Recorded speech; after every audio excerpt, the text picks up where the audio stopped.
Okay, everyone, we're going to get started. Thank you for finding your seats so elegantly. Everybody's looking terrific.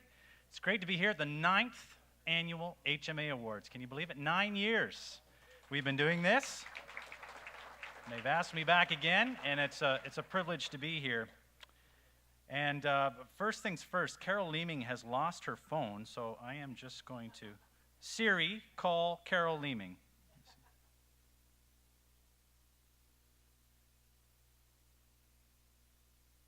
Yes, I confirm that. Let's see if we can hear her. Have you found your phone yet, Carol? Okay. Oh, long distance will apply. I'll have to.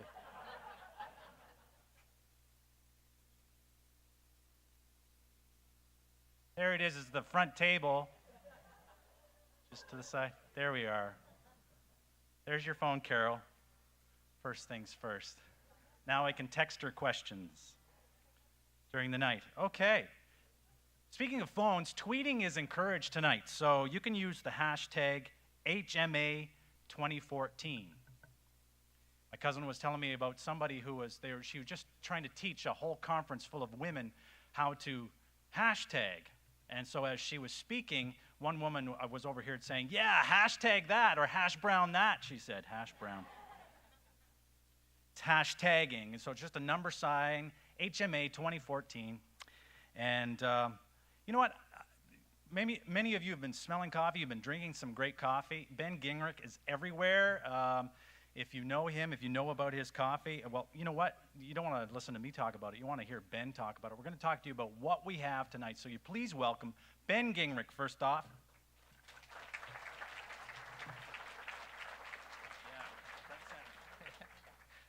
Good evening. I just want to say welcome, and you may have noticed it smells a lot like fresh roasted coffee.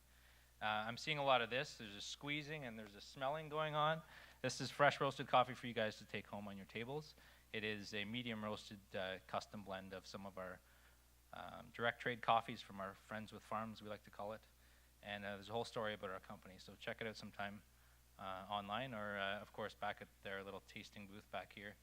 When the desserts roll out, feel free to come. We'll be brewing and ready for you to grab some more fresh roasted coastal coffee. So, cheers. Soon, coming soon. We have our roastery is located in Zurich, Ontario, 1,400 square foot micro roastery, and we're just in the process of opening up our front door. People come all the time to come and see what we're up to, and so it'll officially be open in the next few weeks as soon as we get our health inspection done. So, cheers. Enjoy. Right off the top. Right off the top. Bring the coffee man on before the MPs and the MPPs. I'm sure I broke many rules there, but and so we're excited about having Ben and Ben's Coffee here. Unfortunately, the place is not licensed, so this is another reason why we went this way. That's unfortunate for me because I become a better MC after a few bottles of wine and some beers, but so I'm going to have to work hard tonight. Gold sponsors tonight, the gold sponsor, I should say, is Libro Credit Union. And our silver sponsors are County of Huron, Municipality of Bluewater, Huron Business Development Corporation, Municipality of Huron East, Huron Small Business Enterprise Center. And our bronze sponsors are Municipality of Central Huron, Town of Goderich, Municipality of Morris Turnberry. And with that, I would like to turn things officially over to our MP, Ben Lobb, to say a few words.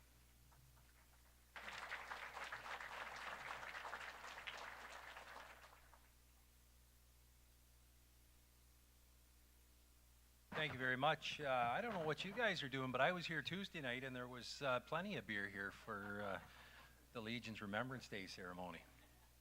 Anyways, it's a pleasure to be here tonight, and the Huron Manufacturers Association really and truly they've done a great job the last 9 years, and really what I think their original idea, the genesis of the association, was to put people like-minded, same goals, that want to make things work and be successful in Huron County. I think they've done that, and I hope they continue to push forward. And just to give you an idea, of course, Lisa and I and the warden and many others travel a lot of countryside in a month and in a year. And just today, for example, I was at a grand opening for it wasn't truly a dairy production facility, but it was a large heifer barn east of Kincardine on Highway 9. And the manufacturer of that structure was out of Wingham with Olympia Structure. And that's the third barn like that they've done this year in Ontario. And it was 100 wide by 160 long. And so that's the kind of work that is taking place in the county. And Ben and Rob started that right from scratch about 3 or 4 years ago, and certainly have something to be proud. And just to show what else gets coupled in with that and how the true partnerships work, the Hensall Co-op was there as well today. And so you can see how collaboration works. You can see how this is taking place. And you folks here today know many other stories like that. So thank you for what all you do. And I would also say that Ben's got one heck of a hairdo, doesn't he? Anyways, have a great evening.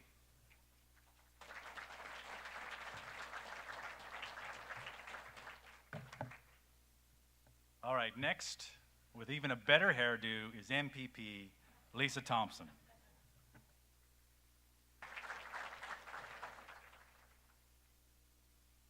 Thanks so much. It's just more hair. Right, Ben? Anyways, ladies and gentlemen, it's great to be here this evening and celebrate all that's good about Huron County. And I have to tell you, I follow HMA on Twitter, and there was a tweet sent out yesterday that really stuck with me, and it was about branding. And if some of you hadn't seen it, I'll share it with you. It kind of went like this. Branding isn't about a tagline or an advertisement. Branding is about the story that gets embedded in the marketplace. And I believe HMA is actually walking their own talk, because collectively the support that you offer all of our entrepreneurs is second to none, and they're succeeding in so many ways. And for that, I say thank you and congratulations. And tonight is an exact example of the spirit that is embodied in this county when we recognize all the award winners. And in saying that, I just want to share something with you. Not only do you recognize and encourage and inspire manufacturing and innovation and entrepreneurial spirits throughout this county, you also inspire youth. And I remember a few short years ago, maybe 3 years ago, we were in Exeter, and the Junior Manufacturer Award went to a guy from my hometown, Brent McKeag, also known as Chief, and he won the Junior Manufacturer Award. And just this year, he bought R&R Machining and moved it, and is expanding and growing based on the inspiration of Ron and company, and that's what you're doing as well. So thank you for inspiring. Thank you for embracing our youth and showing them that there is a wonderful future in manufacturing in Huron County, and I wish you a great evening and better success next year. Thank you.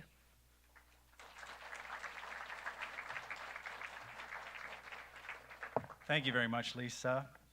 Next, we have past warden George Robertson coming forward.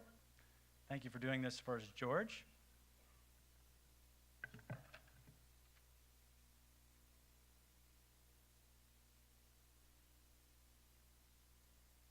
It's always nice to be surprised, and I'll get a hold of Joe later. I think Joe is in the building. I will introduce the warden, Joe Steffler. That's what you call me for, right? Anyways, congratulations on the 9th. It's just late.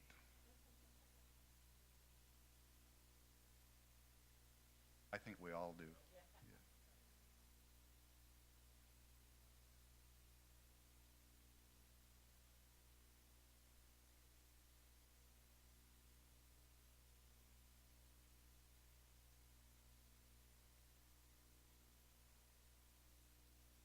Thank you, George. George says I owe him. Put it on my bill, George. Anyway, sorry for being late. It's what it is when you get old and cold. So, but anyway, on behalf of Huron County Council and staff. I certainly would like to welcome everybody here tonight and certainly congratulate all the nominees and really congratulate the winners. I don't know who they are. However, Huron County takes economic development very serious. This past year, I think we've gone the extra mile. We've taken it out of the political hands and putting it into the business people. So whether you're a businessman, store owner, or whatever the case may be, whatever kind of business you're in the industry, we've formed a committee. Right now, the committee there's 5 members on it, 3 more to be appointed, and these are business people. After the inaugural session of County Council, there will be the warden and 2 members of council. This will comprise the County Economic Development Committee. And they're going to look at everything from what we have land available, what we're doing wrong, and what we're doing right. So I think it's the way to go, rather than have 9 little silos fighting against each other for the same dollar. I think it's wise to have the county take on economic development as a county, because what happens in Goderich or what happens in Howick Township, it's all the one taxpayer in Huron County. So please give us a chance. When I made my speech to become warden December the 4th, 2013, that was one of my things that I said I wanted to get done this year. And I'm proud to say we've reached practically the point that we are there. And I think by next year at this time, you will certainly see a big difference in Huron County. So again, please, we can't do it all by the end of January. It's not going to happen. But give this committee a chance. It's going to be a great committee. So again, congratulations to everybody who was nominated for an award tonight, and especially to the winners. So thank you, and I apologize for being late.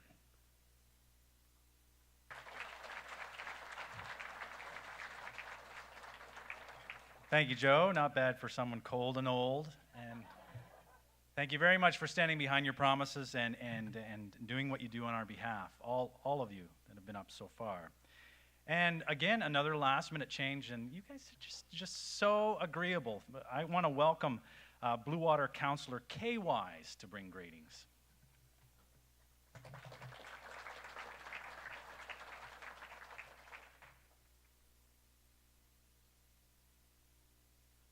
And yes, this is a surprise.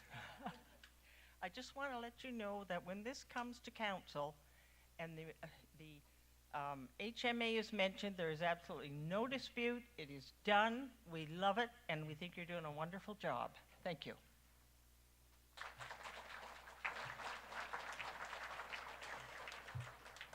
I love how they look at me when they mention the HMA, and the love just pours out of them. I am merely your MC tonight. I get to do this as a privilege. Once a year, I get to work with Carol and the committee.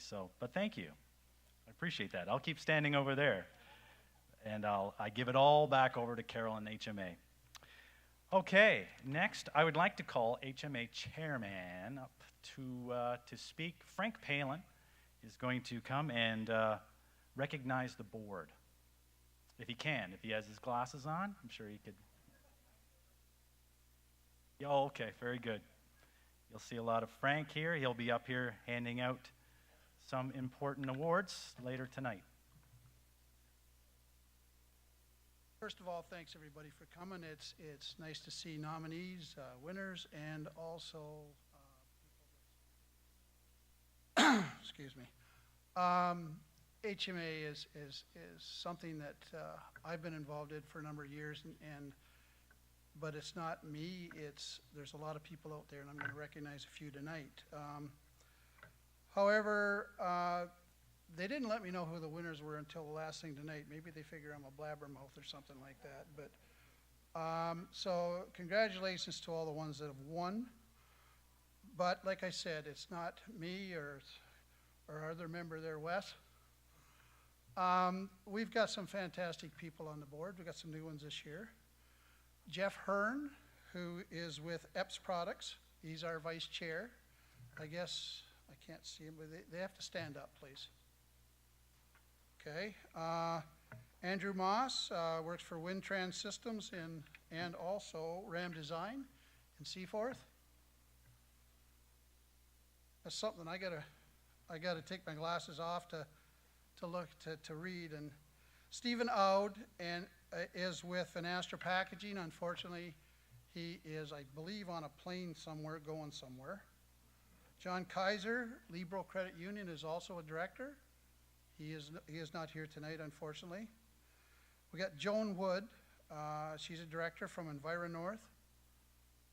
And we have Ray Gredanis, who is tech in Central Huron Secondary School. He's also our treasurer. Those are the people that do it. Also, we've got several committees, people that volunteer and help. And it's just great that everybody comes and supports us because we are here for you.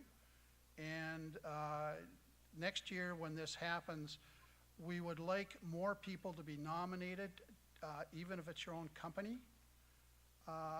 We've got an awful lot of nice people here and good business people in Huron County. So, you know, be proud of them and nominate them. Let everybody else know. Anyways, thank you.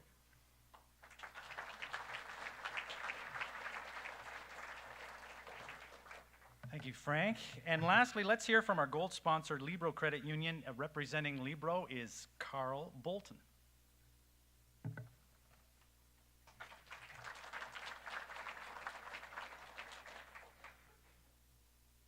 Well, good evening, everyone, and welcome.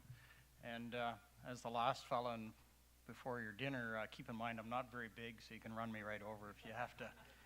I'd just like to take this opportunity to thank the organizers, if you would join me in thanking them. They've done a terrific job, as always, and let's show our appreciation.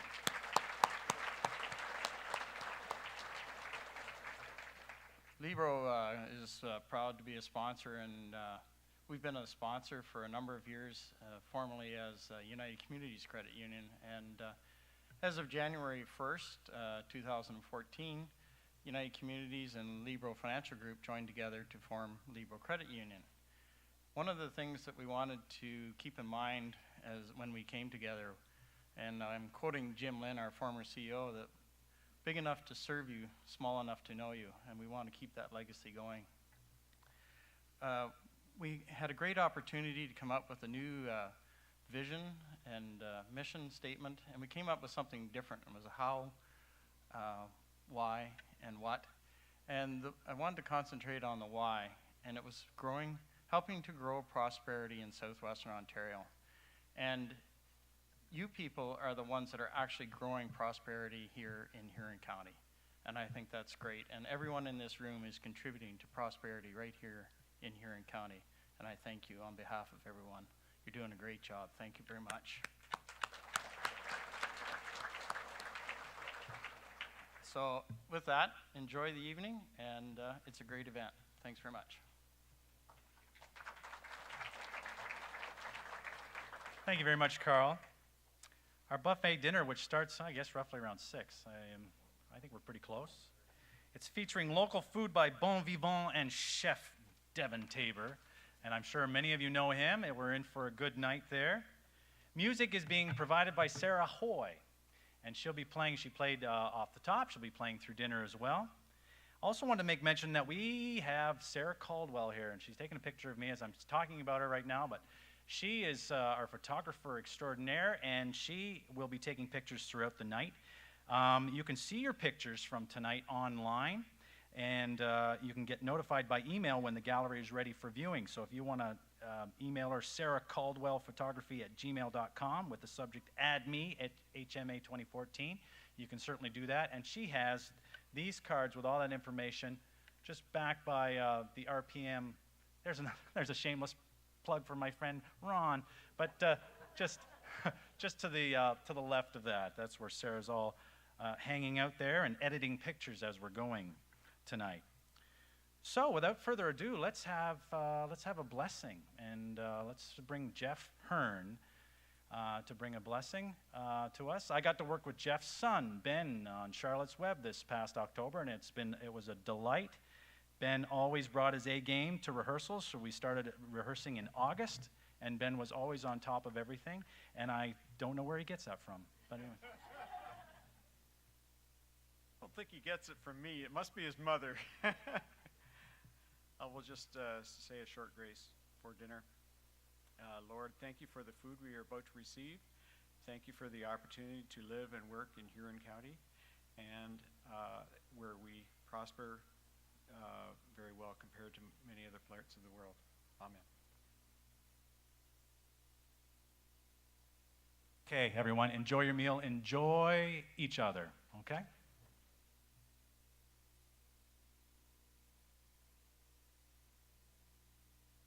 Okay, everyone, we're going to get started here. Our keynote address.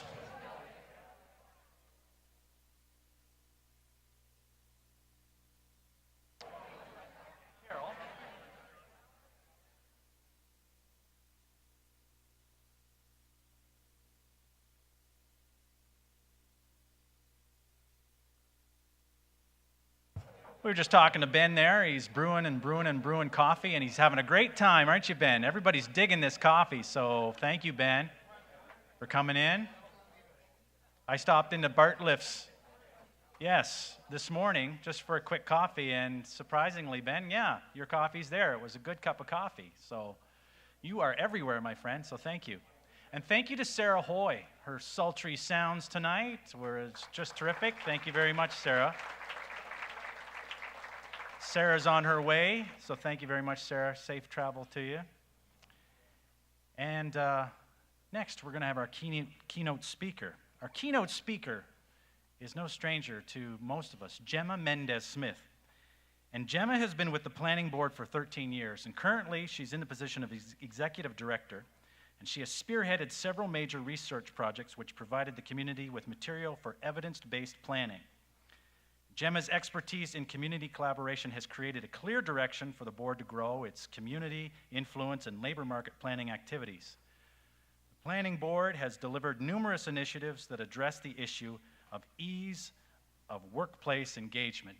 Would you please welcome Gemma Mendez-Smith.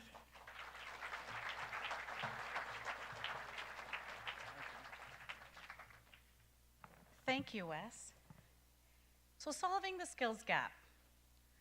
About a year ago, it was 2 years, we decided to figure out what was happening in our 4 counties of Bruce Grey, Huron, and Perth. And so we took on the challenge as a lead organization, as the 4-County Labor Market Planning Board, to talk to employers, to talk to youth, and to talk to residents about how they felt things were going in the 4 counties. And so this is the follow-up to what we did and launched back in March of 2014. A lot of activity has been happening with that research, and that makes my heart really sing, because although we are in the business of research, it's not just about the research, it's about what we do with what we find out once the research is completed. So I'll tell you, though, a little bit about what we as local boards do. We are funded by the Ministry of Training Colleges and Universities. Beth and Daryl are looking at me like, what? And there are 26 local board areas across Ontario. So all across Ontario, this type of work is being done. And it's delivered very uniquely to those communities, and that's why we have 26 across the province. We belong to that network, and what we do is we are the purveyors of that local labor market information. We gather the information that belongs to our 4-county region, and then we help work with that information as to how we need to improve our services, are there gaps, and what do we need to do to improve those gaps. And then we collaborate. The things that we do to deliver services in our community is what helps us be successful, and that we're not successful without you. If we don't have collaborations in our community, there is no success for us. So we thank you, first of all, for that ability to collaborate. So what do we do for the province, first of all? We are funded to deliver a local labor market plan, and that's delivered annually in October. And we are also funded to deliver 4 activities based on the evidence of that plan. So all of the work that we do is driven by evidence that we hear from you as employers. So what did we first need to know? Through the skills gap study, we wanted to know, is there actually a skills gap? So we felt we needed to talk to the employers. What are you finding in the workforce? In your current workforce and maybe in your future workforce, are you able to find the people that you need? And what are the students thinking about what their future might be? And thirdly, how do our residents feel about living and working here? And what I'm going to share with you tonight is more around, I think, that future labor market. What do our youth think and know about our community here in Huron County? So we observe that our students are still thinking that they have to leave for opportunity. And that is something that we as a community need to change. We have the ability to change that perspective for our youth. And so they're still saying that, you know, females are saying 56% are saying, nope, I have to leave to have success. And we're saying, no, you don't. We can create that success locally, and let's work together to do that. Our males, 52%. And most of them expect to go off to post-secondary. The interesting thing about going off to post-secondary, however, is that sometimes our youth don't do that right away. They wait maybe a year, maybe 2, maybe even longer before they get engaged in post-secondary. So the ability for them to become engaged in the labor market needs to happen directly out of high school. It cannot depend on any type of post-secondary education immediately, because sometimes they don't have the opportunity to do that. So offering our youth skills that get them engaged immediately, as well as the ability to move forward into those post-secondary training opportunities, will really give our youth the chance to succeed. So we asked our youth, what do you expect to be doing in the future? And so they're saying construction is their first choice, professional, scientific, and technical services, and agriculture. Okay. Our females, they're celebrating their future by saying healthcare and social assistance, professional, scientific, and technical services, business building, and other support services. And I always ask the question, how did you arrive at that decision? And I'm not sure that they actually know how. They may have made a decision just because it's something that they heard about. And I would like to see the decisions made more closely connected to what's happening in your economy. I believe that it doesn't matter where you want to work. It could be here in Huron County, it could be in Toronto, Timbuktu. You still need to understand what the economy has to offer you for employment.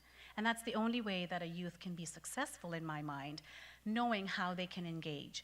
And so when they make these decisions right out of high school, or maybe a couple of years after high school, we need to ensure that we're giving them, providing them the details they need to make sure that they're successful. So this is some of the work that we're involved in as we move forward in our partnerships. So am I thinking, is there a skills gap, or rather, is there a skills mismatch? And, you know, I'm coming to the understanding in some of the work that we're doing is I think there might be more of a skills mismatch. We have people with skills, we have employers who need employees, but for some reason, we're not always making that connection. And I believe it's the mismatch that we're having. And we can see that because previously, some of the decisions they're making to study isn't always connecting with our labor market. So here's the Huron County economy based on the National Household Survey, and these are the employment numbers in Huron County. So your top employment sector is agriculture, and that's not a surprise to us.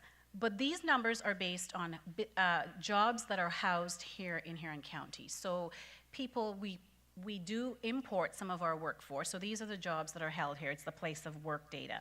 Our second highest is healthcare, and then we go into retail, trade, manufacturing, and food and accommodation. So when we start talking about those top 5 sectors, what do people need to know? What do you as employers in these sectors, particularly in manufacturing, what can you share with our workforce that they need to know so they can make those right training decisions? Because it's all about making sure that my skills match the needs that you have in your workforce. So here's what our students are actually studying. We also purchased the fields of study data. And here's what our females are studying, health and related fields. That's a good thing. Healthcare is one of our top employment sectors. Then we see business management and public administration and education. There aren't very many jobs in those top fields of study. So what we need to start talking about is how many, we do need business administration, but how many do we need? We may not need thousands, we may need 50. So we need to start getting that message out. If that's where you plan to work, how are you to study, how are you going to get engaged in that labor market? And this is what we want the students in high school to start thinking about. How do my skills and what do I love to do match with what I'm going to study past high school? Our males are studying architecture, engineering, and related. Agriculture, that's good, one of our top employment sectors, and then we go back to business. So we do have a skills mismatch. We have people studying for things that there may not be jobs for in our region. We need to shift that around a little bit and talk about what do you need to study to be connected, and we need you as businesses to share that information with us. Employers were very vocal in the things that they were missing in their current and future workforce that they couldn't find, and that's teamwork. They need teamwork, verbal and written communication, critical thinking, and that's social interpersonal. Those are the soft skills. Those are the pieces we learn as we get involved in the workforce and we start doing things. Because when we're in our own little world, these things seem like we can do them all. I've done teamwork. But how do we work when we're not a team person? I like to work on my own. You still need to learn how to communicate with the rest of the team. Even if you're a software developer working in a room all by yourself, you still need to know what the person wants developed, and you need to have good communication skills.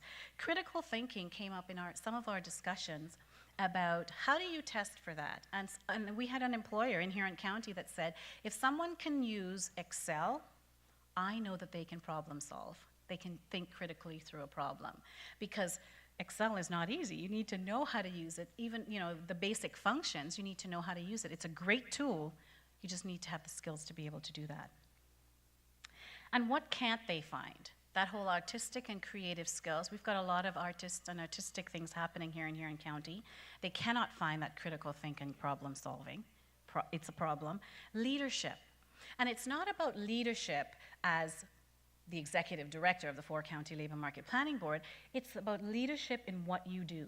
Taking ownership of the job that you have and being a leader, coming up with those solutions within that position. So it's not always about take charge at the front of the lead, it's always about taking charge of what you need to deliver in your own capacity.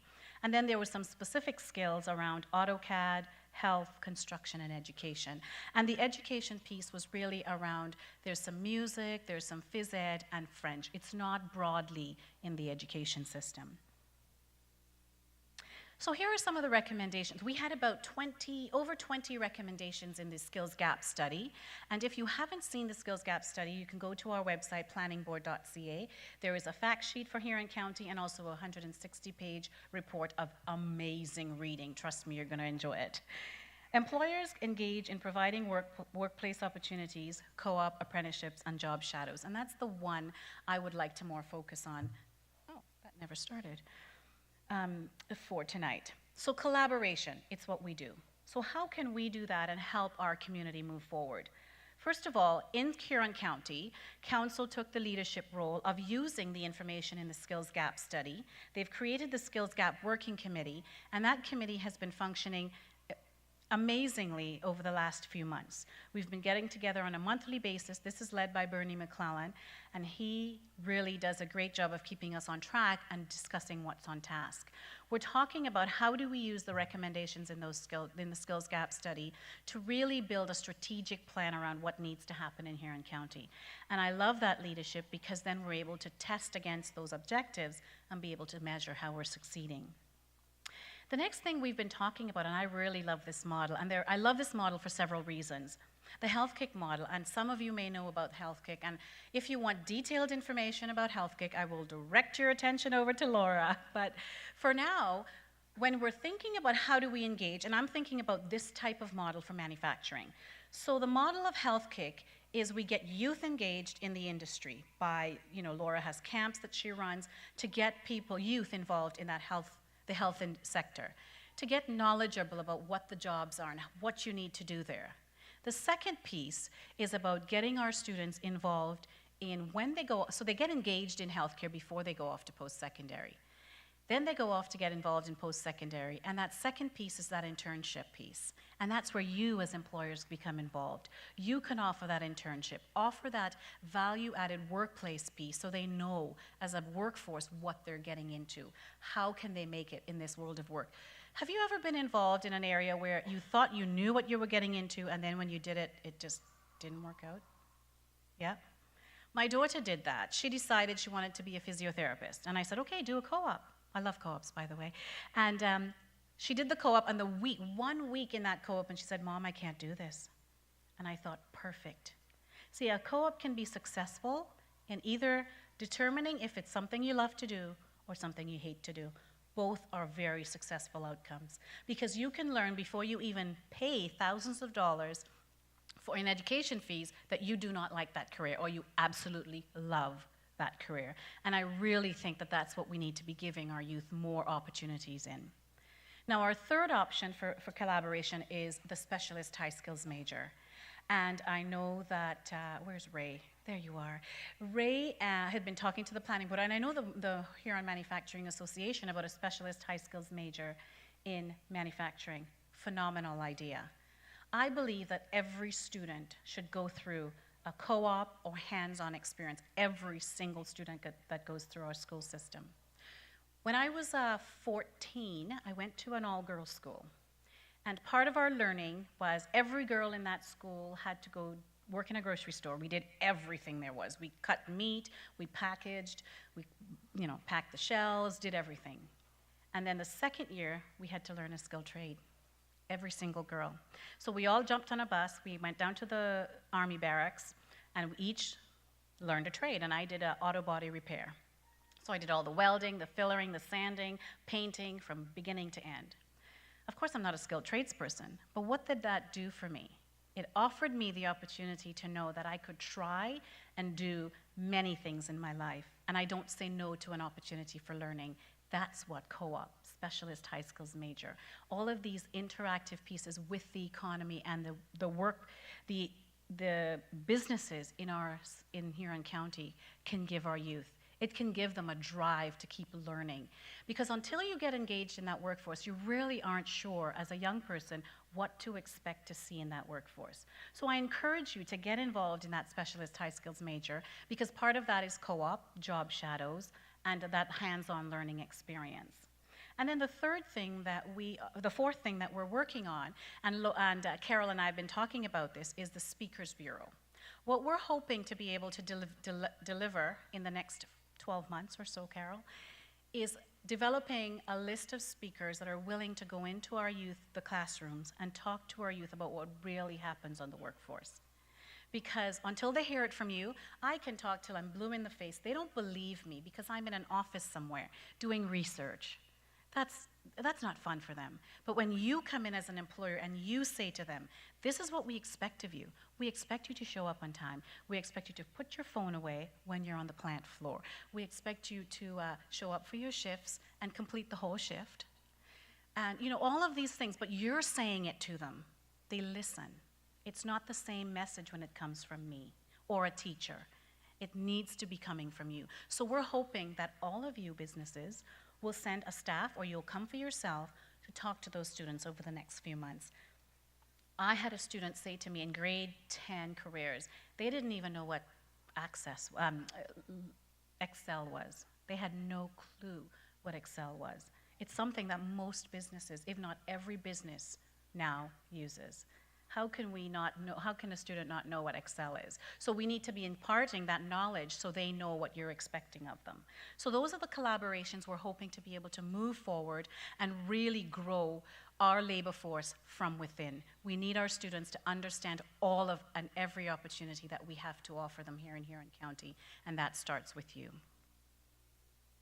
The one other thing that I will beg you and ask you kindly to do is in January, we will be executing a survey, and we are promising you that we are going to do this once a year as a four-county labor market planning board, and we're not going to ask you for another thing for the next year.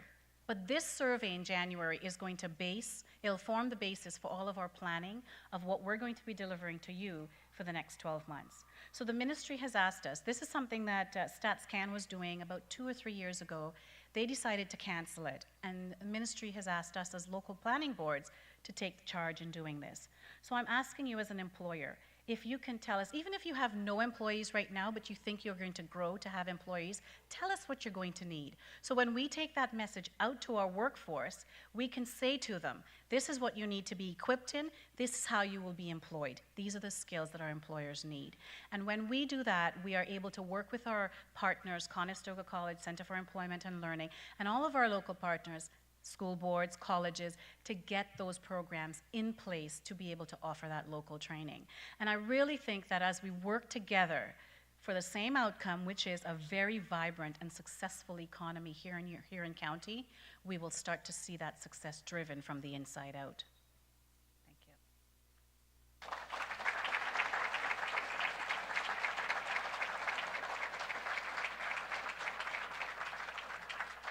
Kind of ended on you there suddenly, eh? I spoke quickly because I know we're running out of time. Thank you. I don't know if there are any questions, but I would entertain questions. Yeah, would you take some questions? Any questions at all for Gemma?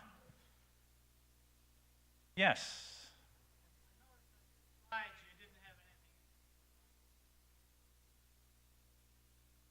No, construction would be a sector on its own, and it probably, just for the numbers' sake, it's on there, but not in the top 5 sectors. Yes.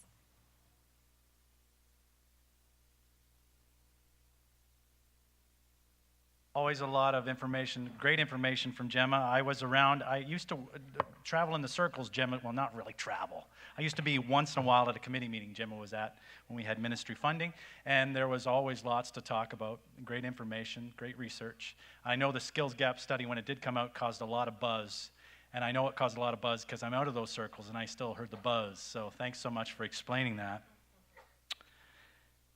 So now we get to the awards ceremony, which is a very, very special part of the evening, obviously, and we get to start with a very special part, and that's the scholarship part. First of all, I just want to let you know that Sarah Caldwell will be taking pictures. She'll be over here. I believe she's going to be taking pictures to my left, to your right, and so once you receive your award, you can go over here, and Sarah will take your picture. If you don't receive an award, maybe someone can take your picture over here. No, but this, it's the coffee, okay? Just thank you, Ben.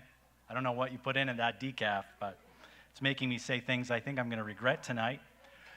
The awards, by the way, were built and constructed by the tech department at South Huron District High School, led by Tom Walsh. And on the bottom, we finally labeled the bottom to say where they're from. So we want to thank them for constructing these great awards that these folks will be receiving tonight. So, like I say, Youth Awards, very special part of the night. HMA and Libro Credit Union Apprenticeship Scholarships. The Libro Credit Union and Huron Manufacturing Association Apprentice Scholarships are awarded to 4 apprentices in Huron County. This $1,000 scholarship is jointly sponsored by the Huron Manufacturing Association and Libro Credit Union. The apprenticeship scholarships will be awarded by Libro Credit Union Rep Tom Sievert and Frank Palin, Chair of the HMA. Now, a little bit about this scholarship. Anyone working as an apprentice in a skilled trade in Huron County or pursuing apprenticeship studies with the intent to work in Huron County is eligible to apply. And OYAP students and high skill major students training in skilled trades are also eligible to apply. The purpose of this scholarship is to encourage and support Huron County careers in the trades, such as machinists and carpenters, electricians, plumbers, welders, and other apprenticeship trades. There were 6 applications this year for the 4 scholarships. The Scholarships Committee reviewed all the applications received and selected 4 recipients for the 2014 HMA and Libro Credit Union Apprenticeship Scholarships based on skill factors, initiative, and knowledge of their trade. And we just want to mention to those who are not successful recipients, we hope that you truly did enjoy this evening and that you're able to network with some employers. And we strongly encourage you to apply again next year for sure. Okay? So, apprenticeship scholarships. The nominees in alphabetical order are Wade Collins. Wade is an electrical apprentice with Rob Collins Electric and lives in Goderich. He studies at Fanshawe College. A place where he recently demonstrated hands-on skills in his trade was at Harbor Hills in Goderich. At this retirement home, he helped rough in, wire circuits, and put on devices such as receptacles, switches, and lights in the dwelling units of the 64-room, 3-story building, along with installing runs of conduit, installing Cat 5e and RG6 cable, and wiring one of the electrical panels. He chose this career as it is first in demand, it's an adaptable career, it offers many different types of work, and many places to work worldwide. Second nominee is Murray Dale. Murray is an electrical apprentice with JD Electrical and Controls. He lives in Clinton and studies at Georgian College. Jerry, the owner of JD Electrical, where Murray is co-oping, states that Murray is learning practical on-the-job skills while supervised by a qualified electrician. Some of the work includes stringing wire through conduits, use of wire cutters, ladders, saws, and electrical testing devices. Our next nominee, Mitchell Dietrich. Mitchell is an OYAP plumbing apprentice, attending South Huron District High School and working with Shoreline Plumbing, and he lives in Zurich. His experience as a high school co-op gave him the opportunity to experience plumbing and get to know the trade and learn much more about it. The more he worked at it, the more he realized how much he enjoyed working with his hands. He worked with his employer on a house from start to finish and experienced underground plumbing, rough in and setting and finishing the fixtures and installing sinks. He has hooked up valves, drains, and taps, and, emphasis, with no leaks.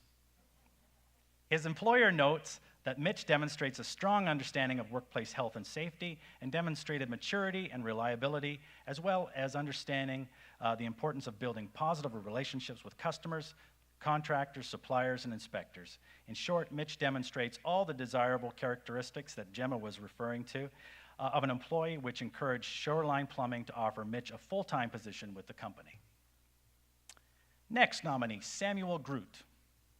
Samuel is studying to be a millwright at Cambrian College. He has co-op experience working at the Sifto evaporator plant, and he also is from Zurich. As a co-op student, Sam worked at Epps Products as an assembler of cold water pressure washers, a shipper, and he performed metal cutting and grinding and some welding. He assisted in modifying and upgrading storage racking and learned to paint. I'm assuming it wasn't finger paint. I'm sure it was something that he wasn't doing on his break. He learned to paint, actually spray paint.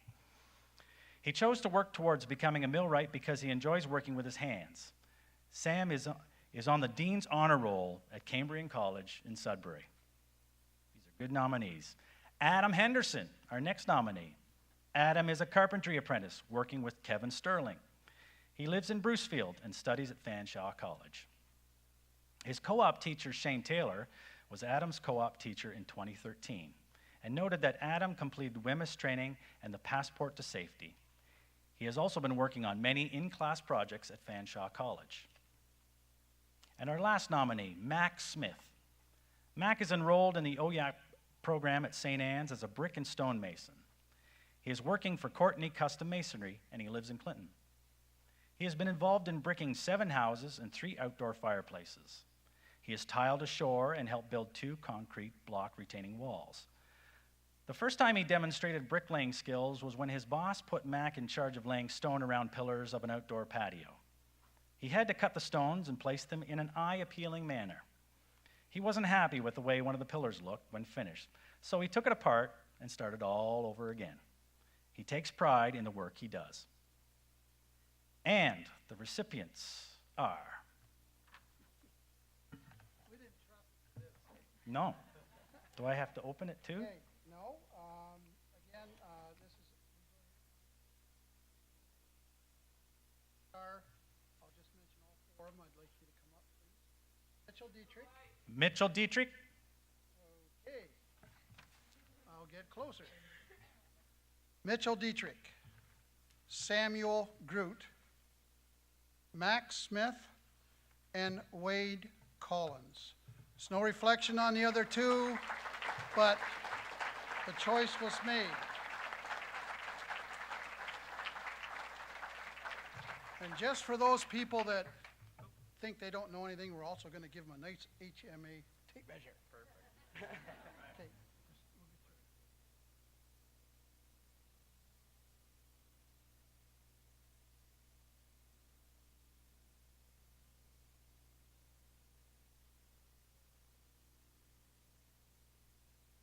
The other two are not here.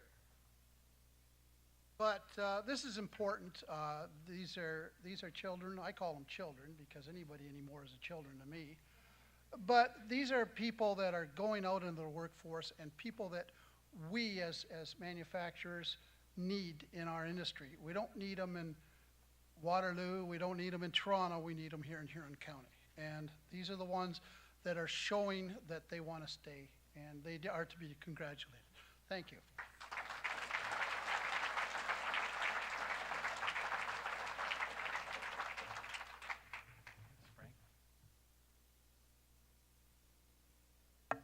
We got one other picture to do.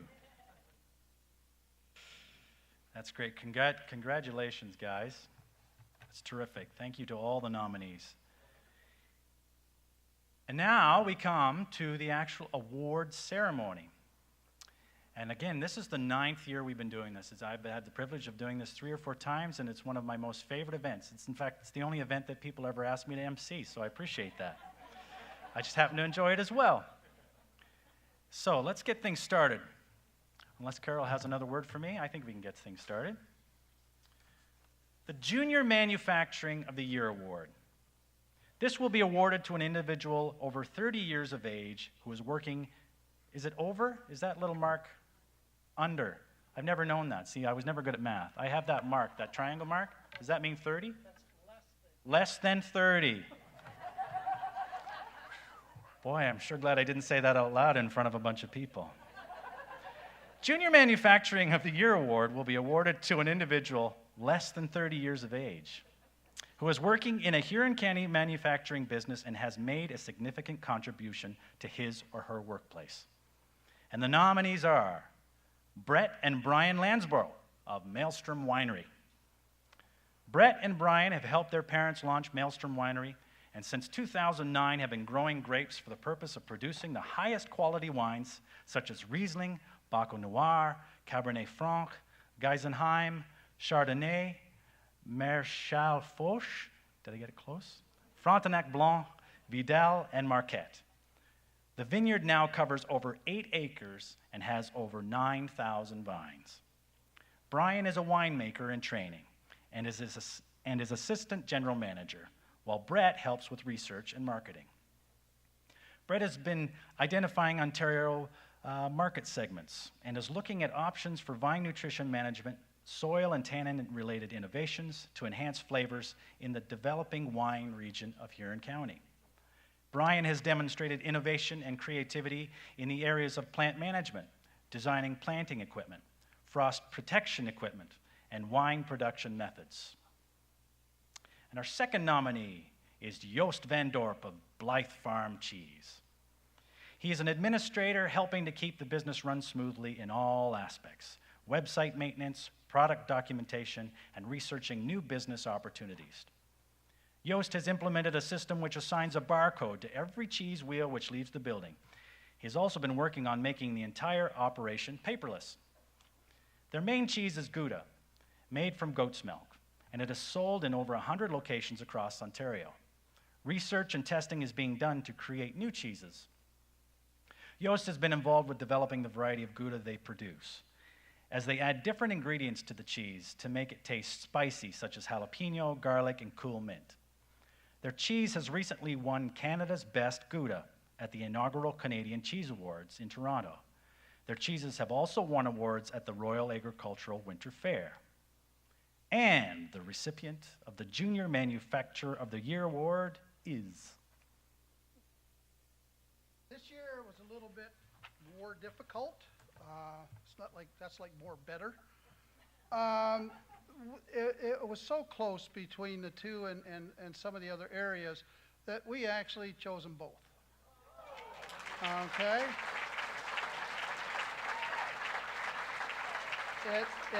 It was really hard to choose, and so we took the easy way out. So I would like to get up here Brett and Brian and Yost. Yost, please.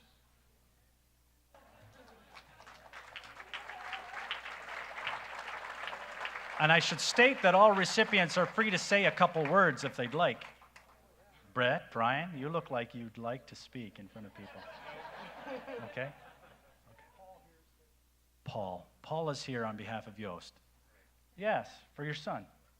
Good on you. Paul Van Dorp is here, and he's here, obviously, here on, and you're going to grab the award for him. You want to say a few words on his behalf?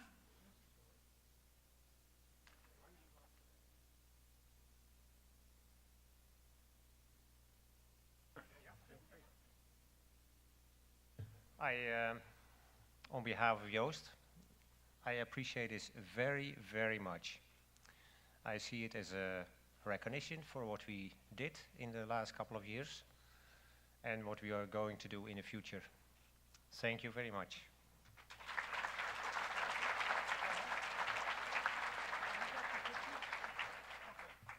That's terrific. Brett and Brian are just shaking hands. They're not coming over. Okay. Looking good. Okay. Text it to me. Okay, next up, we have the, yes, applause. Again, sure. They are the future, so that's terrific. Thanks so much. Next, we have Innovative Product Award. And this will be awarded to a Huron County manufacturer who has successfully met the challenge of transforming a good idea into a product on the market since 2009. The winning product will be chosen based on innovation, creativity, acceptance in the marketplace, delivery of value to customers, competitive advantages, and business success. And the nominees are Ice Culture. Ice Culture Innovative Product was a collaboration with Canadian Tire on the drivable ice pickup truck, a project that will wind up in the Guinness Book of World Records, which is awaiting confirmation. Ice Culture is a manufacturer of crystal clear ice blocks for ice sculpture and also has divisions dedicated to offering ice carving services, which takes the company's personnel all over the world. And it has a department which designs, develops, and builds specialized equipment for the hospitality ice industry.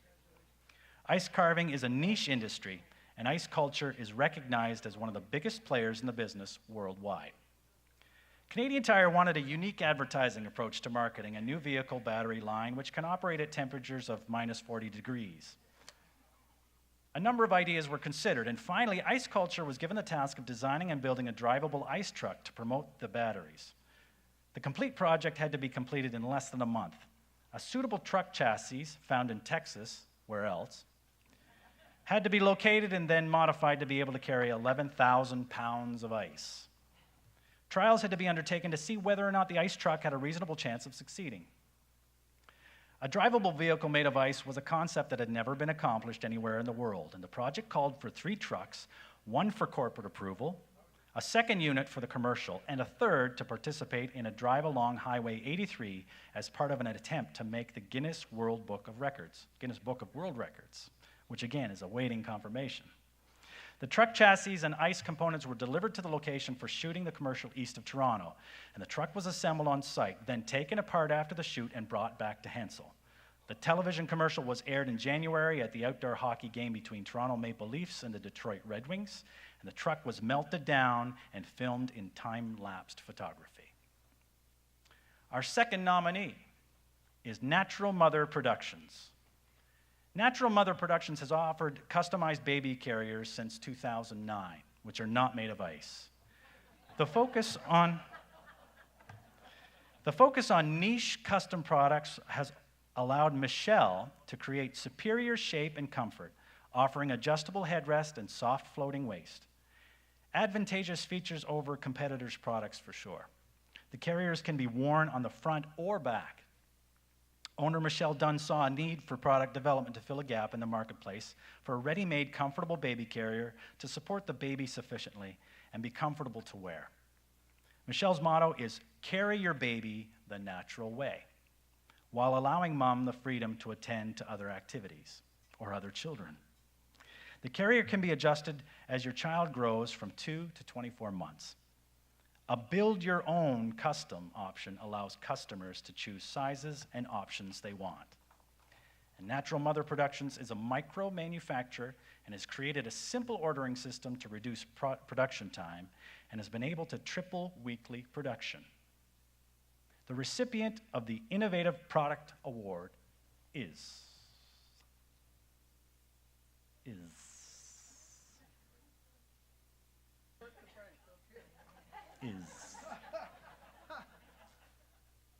As you probably noticed, I'm not very good at this. Innovative product, ice culture.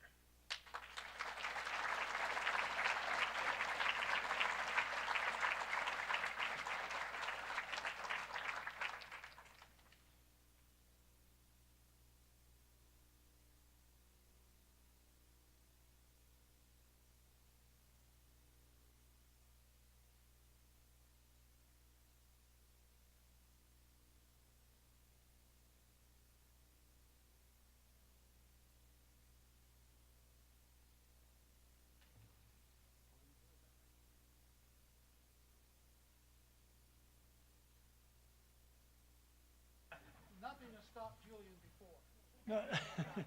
On behalf of Ice Culture, and in particular the team that actually did the work, and there were a lot of people, I would like to thank the HMA for this award and for the recognition it gave. This was an exciting concept. It was a challenge, it was unique, and above all, it was highly successful. This award puts a cap on it all. Thank you very much.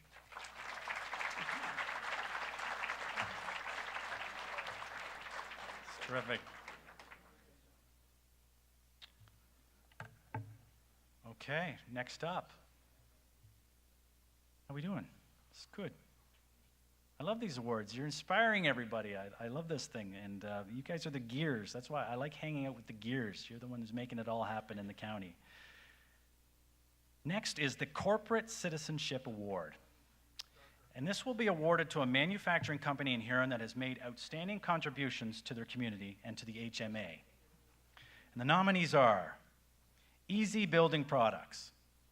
Easy Building Products manufactures a wide range of metal roofing products. They have over 40 years of experience of high-quality roll-formed steel and siding products with a commitment to quality and customer service. John Beamers and Easy Building Products have generously donated to many local charitable projects, such as the ABCA McNaughton Trail Gazebo, the Exeter Optimist Lion Splash Pad Pavilion, as well as many projects far, far away. In 2011, through a nonprofit group, he provided steel to help build a school for kids in Africa. He regularly donates funds and steel to groups for Northern Ontario youth groups. He also donates steel to a school in Mexico through his church and helps with World Vision. Recently, he donated to a local camp near Goderich by supplying over $8,000 worth of free steel for new roofs for cabins and outbuildings for the camp. He also shipped $6,000 worth of roof product to Dryden, Ontario for a school. His nominator noted that, whether it's in his community or around the world, John is making a difference in so many people's lives. He is helping people make their communities a better place to live and raise their families. A humble man, John puts his heart and soul into his business and is paying it forward by helping so many others. He quietly helps people, not for the recognition and fanfare. He just helps his community because it's the right thing to do.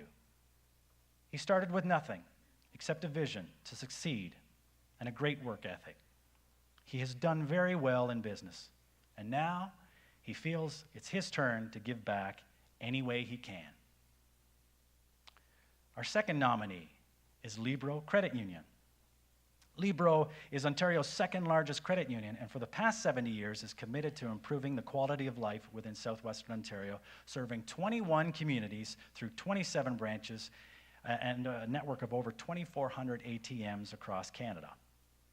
Libro is made up of 95,000 owners and is leading corporate citizenship in southwestern Ontario. Community initiatives are supported for the common good. Community builder grants and student award programs, along with sponsorships and donations, are some of the many ways that Libro is working to make our communities better for work and play. Libro encourages local youth through sponsorship of the HMA and Libro apprenticeship scholarships, which we saw tonight, and Libro has been a major sponsor of the HMA Awards for many, many years. Their 50 to Give program makes $50 donations on behalf of new owners to the youth group or charity of their choice. And the Foundation for Education is a great charity. Sorry, back to this. Since spring 2013, over $350,000 has been donated. Since 2005, Libro has invested in excess of $7 million into its communities. And our third nominee, Tasty New Bakery and Cheese House. Tasty New Bakery has been in business since 1929. They make fine quality bakery products baked on premises, fresh daily, including homemade pies, squares, tarts, cakes, donuts, cookies, breads, hot dog buns, footlong buns. Oh, Ryan and Herb and I were just talking about the fact that we've given up bread for the last couple months and it's killing us. This is hurting. And Kaiser bread. They are well known for their Zurich Bismarcks. For over 5 years, Tasty New has partnered with the Huron County Food Bank, donating day-old bread to provide food for individuals and families in need. They have a good relationship with their local community and look forward to expanding their business locations and to future opportunities to support the local community. Their nominator believes that Tasty New Bakery and Cheese House will help inspire new entrepreneurs to make Huron home and welcome other newcomers to Huron County.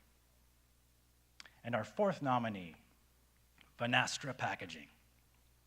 Vanastra Packaging is a customer-oriented commodity handler that specializes in custom packaging for hard-to-flow and nuisance products. Their main focus is packaging and depackaging materials that need to be reprocessed and warehoused. The products handled are distributed within the agri and industrial markets across North America. And the three Aud brothers, Stephen, Andrew, and Jason, who I had the privilege to sit with last year, go out of their way to enhance their community by getting involved. Helping with community cleanup days, Vanastra BR&E, and the HMA, they get involved and encourage others to do the same. They have set the bar for many businesses in Vanastra to look for ways to keep a clean industrial space in regards to their properties. And they are active participants in encouraging the community to be involved and are not afraid to get their hands dirty in the cleanup efforts. And they even supply gloves to community cleanup days. Their nominator says that Vanastra Packaging is a business that has truly made our community a better place, which we call home. They are truly a role model for any business that wants to be involved in its community. And the recipient of the Corporate Citizenship Award is Easy Building Products.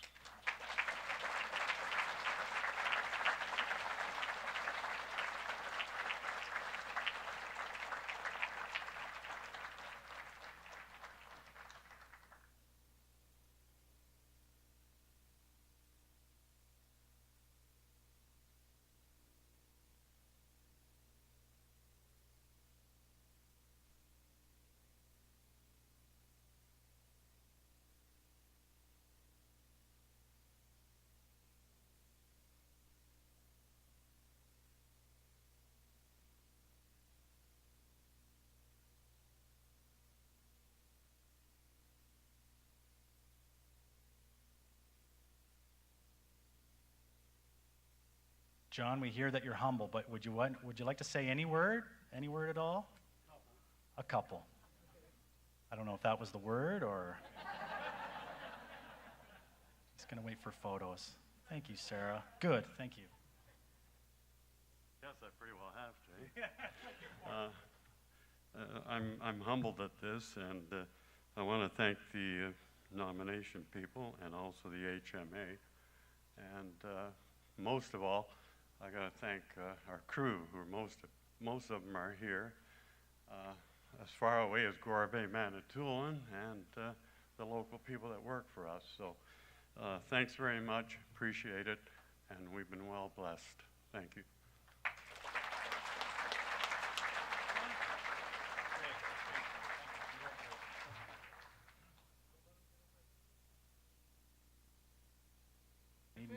That's right. You're going to be on the side of buses, John.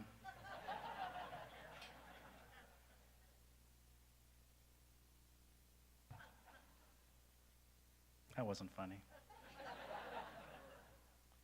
But I think you sensed the fact that John was very, very touched by this award, and this is why I love these awards, because the people are very, very touched. They work every day to the grind, and they get to be recognized, and that's what I love about tonight. So let's go to the Green Leader Award. Are you ready, Frank? Let's do this thing. I was born ready. He was born ready. Okay. The Green Leader Award will be awarded to a Huron County manufacturer who has demonstrated leadership in development of environmentally sustainable processes, policies, and products. The nominees are Andreka Elevators Limited, is a commercial grain elevator located southwest of Exeter. They handle corn, soybeans, and wheat. The soybeans are shipped around the world to Japan, Southeast Asia, Europe, and the USA.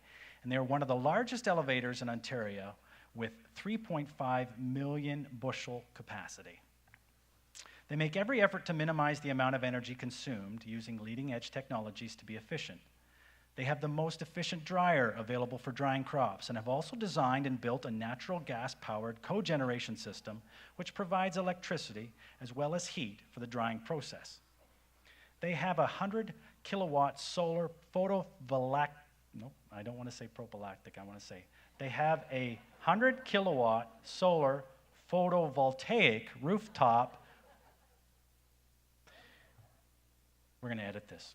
They have, this is big stuff because I can't even say, they have 100-watt kilowatts, no. They have a large machine. They do, they have amazing things. They have things. We'll text it to you. 100-kilowatt solar photovoltaic rooftop panels which generate electricity. I have this one marked really, okay. Anyways, it's amazing stuff. In the soybean processing plant, light is provided by a combination of natural light and LED fixtures and result in reduced energy consumption. Future solar panels will be installed in 2015. When they dry again, they generate their own electricity with a natural gas power generator. All internal combustion engines are 33% efficient, and the other 2/3 of energy is exhausted as heat. The waste heat is captured and utilized to preheat the air entering the dryer. This results in a reduction of 10% in drying costs. Less gas burned means a small carbon footprint. And the second nominee is Switch Energy Corps. Switch Energy Corps is located near Clinton and in the past 4 years have grown from a project initiative into an operating business. Switch Energy collects agricultural and horticultural waste plastic film, cleaning it thoroughly and recycling it. This waste plastic into, cleaning it thoroughly and recycling this waste into plastic pellets for resale. The used film is collected for a growing list of over 1,200 farms on routes that are optimized to reduce the carbon footprint.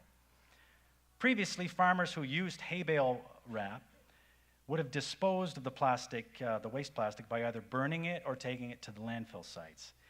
And working through other associations such as the Ontario Dairy Association and Municipality Waste Management Divisions, this plastic is not being diverted. Switch Energy is also working with the Biomass Producers Co-op on long-term plans to combine recycled plastic with farm-grown biomass, such as switchgrass, to manufacture biocomposite consumer goods. This crop also has many benefits of sequestering carbon into the soil for decades due to its massive root system. As an immediate benefit, Switch Energy will be saving 2 million pounds of used plastic bale wrap, horticultural field and greenhouse film from arriving at landfill sites each year. And the recipient of the Green Leader Award is... Switch enemy. God, I got his disease. Switch Energy Corp.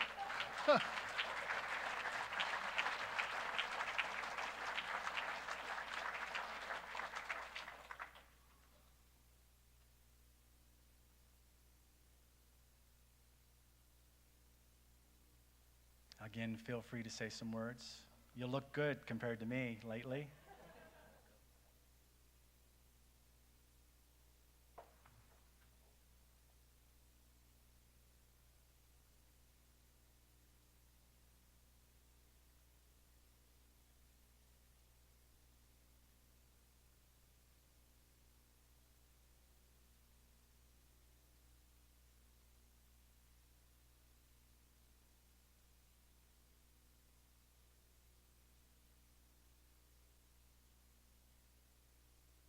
This was a great evening until they told me I had to talk. I'd like to thank the HMA for the recognition. I'll keep this real short. I'd like to thank Mother Nature for creating what I think is probably one of the world's most environmentally friendly crops, and that's switchgrass. I started growing switchgrass 9 years ago, and I've been farming for 48 years, and I've never found a crop yet that's as environmentally friendly and good for the soil and good for the water and good for the air. I'd also like to thank the 1,200 plus farmers that support our recycling program, where we collect bale wrap, greenhouse film, silo covers, and turn it back into usable products like garbage bags and products that you can blend switchgrass with to make bins and roof shingles and many other products. So thank you very much.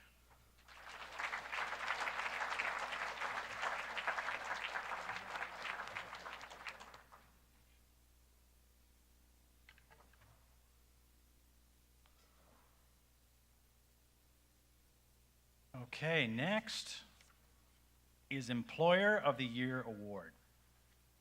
The Employer of the Year Award will be awarded to a Huron County manufacturer who has strived to retain their current employees through innovative ideas and professional development. And the nominees are Design Concrete Systems Limited.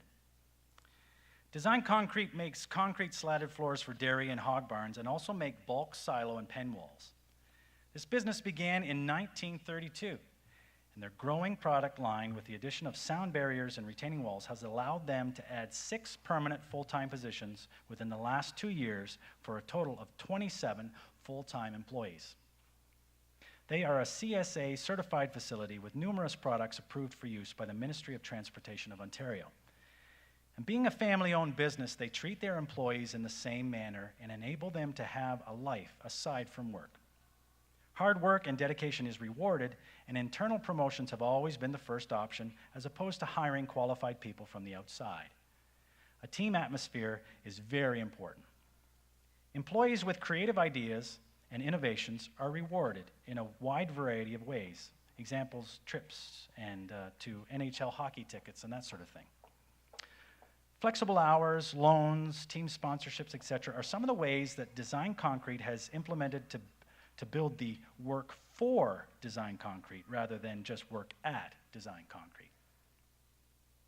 They are actively involved with the COPE program with the local high schools and encourage their staff to complete their secondary education.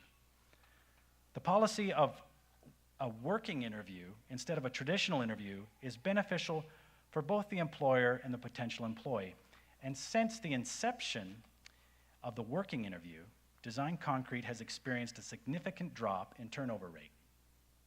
And our second nominee is Hensall District Co-op. Hensall District Co-op is a farmer-owned business with 22 locations, including warehouses, feed mills, and elevators. They employ approximately 525 employees in full-time, part-time, and seasonal positions. HDZ works with youth taking on co-op students from high skills and internships at the university and college levels. They have implemented many company events such as barbecues, golf tournaments, and Christmas dances and gift card programs. They have regular employee meetings with staff to ensure communication. And all jobs are posted internally for 5 days, and if no response, they are then sent external. Through business acquisitions, they have been busy onboarding many new employees into the HTC family. A new staff position of Health and Safety and Environmental Manager has recently been created to focus on providing expertise and guidance to all staff. And a new Human Resources Assistant has also been created. And the recipient of the Employer of the Year Award is Hensall District Co-op.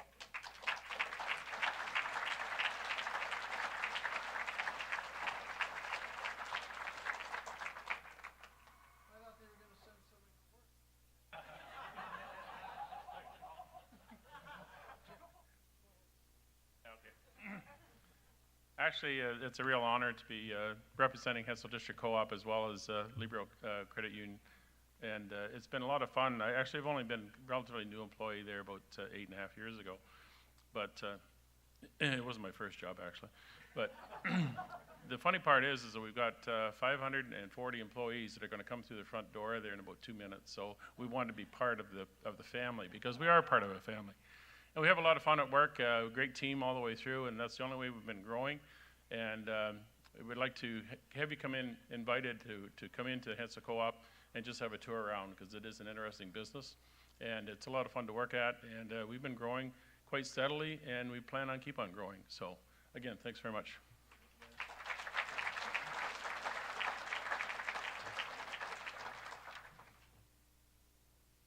All right, thank you. Next up is the Health and Safety Award. This award will be awarded to a Huron County manufacturer who has achieved excellent results in health and safety, reducing occupational hazards and disease and/or developing innovative health and safety policy. And the nominees are DuPont Pioneer Wingham Parent Seed Plant. This is an agricultural seed production facility. Parent canola and soybean products are grown in local fields. At harvest, seed is trucked to the plant where it can be cleaned, treated, packaged, shopped, or stored in the warehouse. Seed is sent to many locations across Canada and the U.S. for further seed multiplication or field yield testing. They have mandatory safety training with 43 safety programs divided amongst employees, encouraging ownership and engagement. They have company-wide sharing of all safety incidents and near misses to help identify best practices.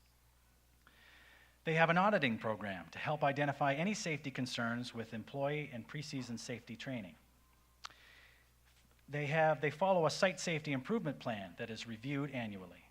All employees are provided with safety glasses, vests, gloves, and hard hats. Safety talks at daily morning meetings and monthly safety committee meetings are held. And they were one of 8 Canadian locations to receive the DuPont Board of Directors Safety Award for 2013. They have developed a driver training obstacle course for employees to participate in yearly. And our second nominee is Meadama, thank you. Meadama Country Meats. Meadama Country Meats is located east of Exeter and is a family-run business with a wide range of fresh and cured meat products. They employ 3 full-time staff and 2 part-time staff with an additional 6 employees at the Stratford Farmers Market. Custom butchering is their specialty. The health and safety of the staff and of their food products are a vital component of their business everyday life. Protocols are in place for personal hygiene and health training. And standards are set for work area cleanliness, clothing, footwear, protective clothing, and personal hygiene. Requirements are reviewed monthly and improvements are made. And the recipient of the Health and Safety Award is DuPont Pioneer.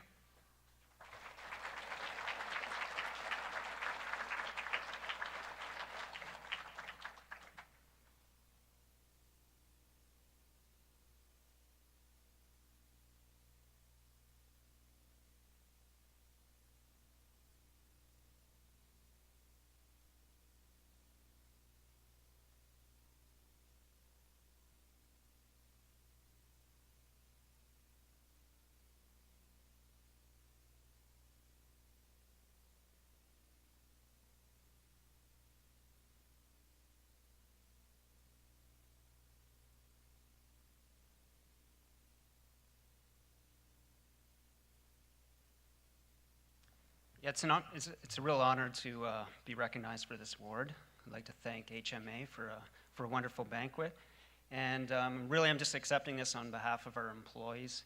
They put the work and effort into creating the programs, administering them, following the policies and procedures. And really, it's a testament to all their hard work, and really want to thank them. Thank you.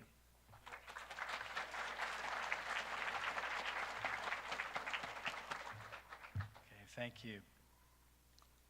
Our 7th award, the Exporting Award. The Exporting Award will be awarded to a Huron County manufacturer who has achieved exporting success with improved sales figures outside of Canada, accessing new markets and or taking more market share. And the nominees are Industrial Drive Service Incorporated. Industrial Drive business focuses on automation projects. These projects involve multiple motors that operate a machine producing a product.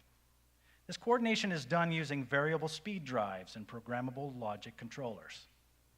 They are located in Hensall, with primary markets in Toronto, 705 area code, and in the southern United States. The installation of their drive systems for hoists using in mining industries can be found in northern Ontario, western United States, and Peru. Shipping product into the U.S. is not difficult, so they say, but the procedure for getting their staff into the U.S. is very difficult. NAFTA allows them to service what they sell. For this reason, they limit their service to U.S. customers to those who have purchased the product. A new customer will need to purchase an item for industrial drive services to validate their entry into the U.S.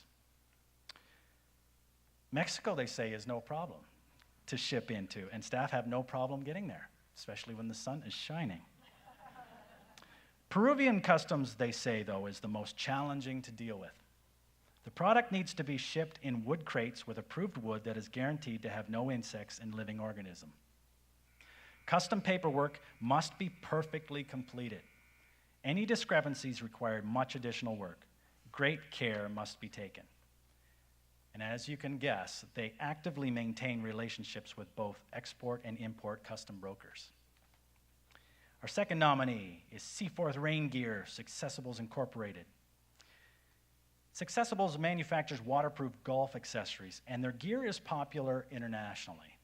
The Seaforth Rain Hood is the #1 rain cover on all major professional golf tours worldwide, as well as with elite amateurs and collegiate teams. They attend international trade shows and meet with golf distributors from around the world. They have international barcode systems on all products that have been analyzed for international tariff assessment.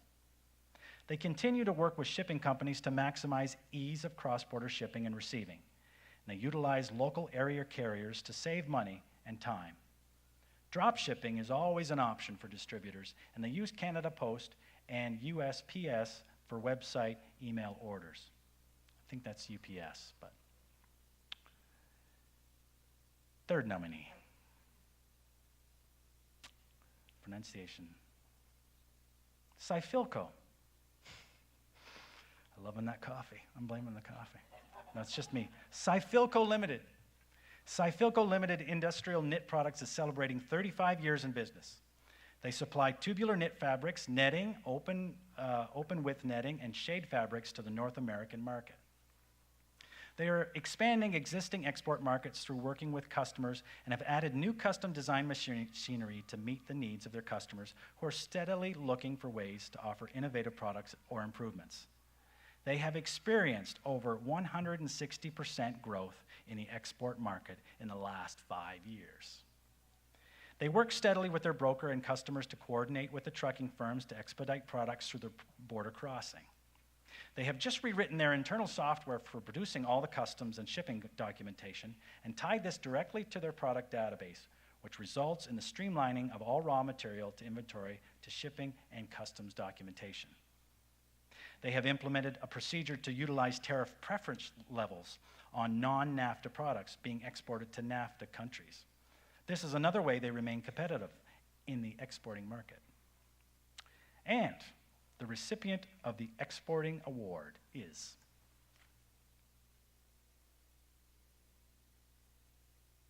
Industrial Drive Services.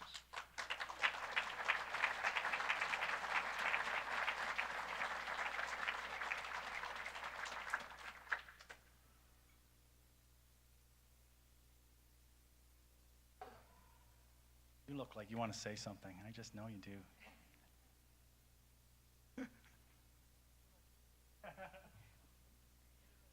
I'd like to say thank you. On behalf of Industrial Drive Service, we would like to thank both our nominator and, of course, the HMA.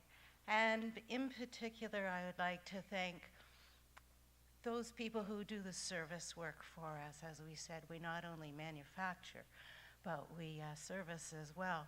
So, for instance, tonight we have two guys in Peru, in the Andes Mountains, at a mine, at some kind of incredible footage where they are currently suffering headaches and nausea, and for them, that's life.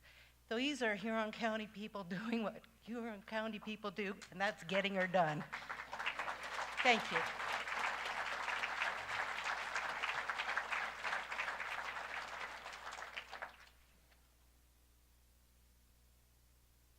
Good stuff. I'm glad we bullied you into talking. That was terrific. Thank you. We would not have heard that.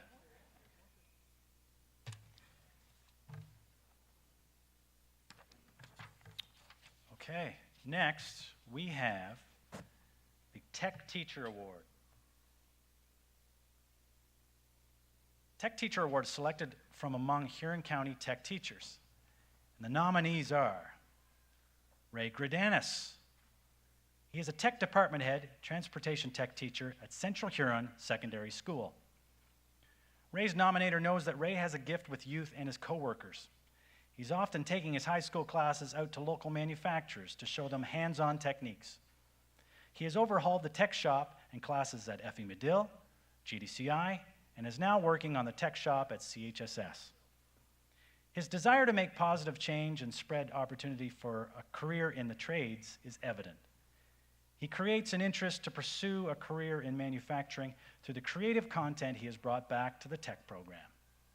This effort will generate entry-level employees for our future, and they will be able to read a tape measure with confidence. His classes participate in the annual industry bus tour put on by the HMA every spring, and the students have an opportunity to visit local manufacturers and see firsthand what is going on in the manufacturing sector, which is a lot. Ray also participates as a board member on the Huron Manufacturing Association and has taken on the role of treasurer. Our second nominee, Martin Overholt, husband to the great Laura Overholt of Health Kick, Rural Healthcare. He is a technology teacher and a department head at St. Anne's Catholic Secondary School. He has taught manufacturing in the past, along with transportation and design, and is currently a construction teacher. He helps students realize that the value of skilled trades in our communities by exposing them to community projects such as installing foundation walls for the Habitat for Humanity or creating Muskoka chairs for fundraising groups. He became a tech teacher because he saw that employees in the trades were growing older and few younger people were choosing the trades as a career path. Therefore, he'd been encouraging students to consider a career in the trades. And he has had his students working on the site of the Habitat for Humanity building, which has given the students a positive experience to work on a real construction site. He also coaches students to complete in Skills Canada competitions. This is where you take a team of carpenters and cabinet makers, students, to compete at the RIM Center in Waterloo. In 2013, the St. Anne's team won bronze medals. Students are also encouraged to pursue co-op and Ontario Youth Apprenticeship programs. And the recipient of the Tech Teacher Award is Ray Gradanis.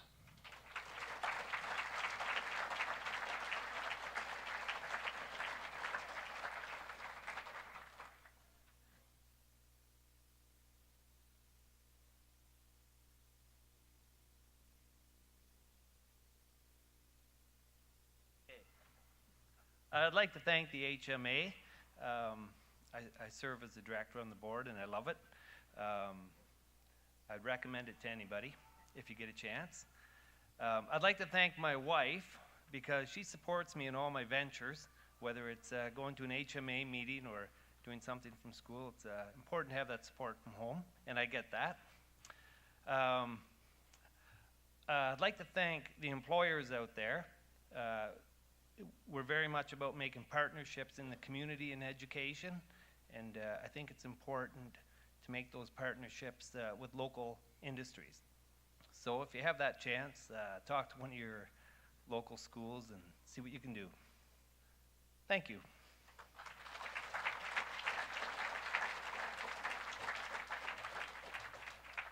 Okay, thank you, Ray. And thank you, Martin. It's very important, the work that you're doing, and we appreciate that so much. How are you going to tweet that? Ray was just telling me he's in the Twittersphere now. Do a selfie. We want to see a selfie. No, you don't. No, we don't want to. Hash brown that.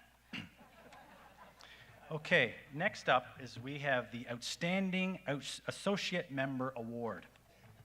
This will be awarded to an associate member of the Huron Manufacturing Association who has showed substantial involvement with the HMA and has assisted in promoting the goals of the HMA for a strong manufacturing sector in Huron County. And the nominees are for County Labor Market Planning Board. Four County is a nonprofit organization operating out of Walkerton and serves the four-county area of Huron, Bruce, Grey, and Perth counties. They have produced several labor market-driven documents that highlight what is happening in the local economy. Their staff of 5 are involved in initiatives that address priority issues affecting the workforce and the economy. They take on leadership roles where appropriate and that support their mission of planning and promoting labor market strategies to meet the challenges of our changing times. They have supported the HMA through the Workforce Radio program and interviewed HMA Chair Frank Palin, which must have been a treat, and Director Stephen Aud about the challenges of the industries in Huron County, as well as the needs of the workplace. Podcasts are available on their website. They engaged with the HMA members in the Skills Gap study released in 2014 and are focusing on creating workable solutions to address the gaps and challenges to the economy. Our second nominee is Municipality of Huron East Village of Anastra Revival Project. The Village of Anastra is a former Canadian Forces base and located in Huron East. It was in operation from 1941 to 1971 and has now become a community to over 600 residents and approximately 30 manufacturing, retail, and service businesses. Since the closing in 1971 and the properties being slowly sold, many of the old structures were falling into disrepair. Following a successful business retention and expansion initiative in 2013, a revitalization committee was formed by the community to encourage a positive change of spirit amongst the community leaders, building owners, and existing entrepreneurs. The Vanastra Revival team is bringing a new awareness to the village of Vanastra and its manufacturing sector through community newsletters and social media, visual displays, and networking events. An increase in economic development and property values is inherent in renewing pride of place in this community. The committee is working on implementing many key recommendations, including rebranding Vanastra as a good place to work and live. And many of the local businesses contribute their time to support the HMA board. They have profiled many long-term manufacturing businesses within the community, including D&D Glass, which is 37 years old, Ace Woodworking, which is 38 years old, and Cat Products, 28 years old. The local business also participates in the HMA high school industry tours to show students local employment opportunities. And they have also involved the University of Guelph students to encourage future business and manufacturing growth within Vanastra. The team is working hard to put Vanastra on the map, honoring the past, shaping the future. And the recipient of the Outstanding Associate Member Award is the Municipality of Huron East.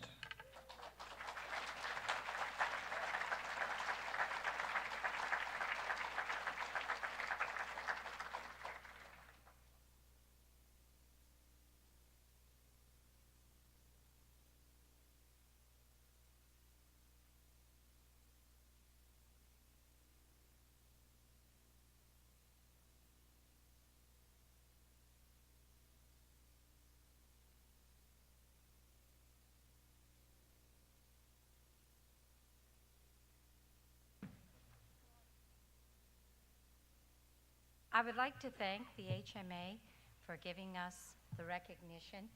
I would also like to thank Jan for the hard work that she has put in.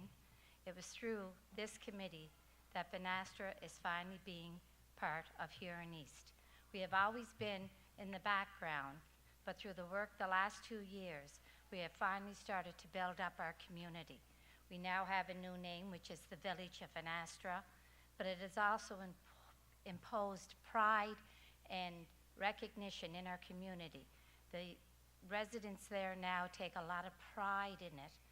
Our industries are growing, and they're growing faster and faster, but we would never have been able to do it without the support of this committee. And it's great to say we live and we belong in Banastra. Thank you.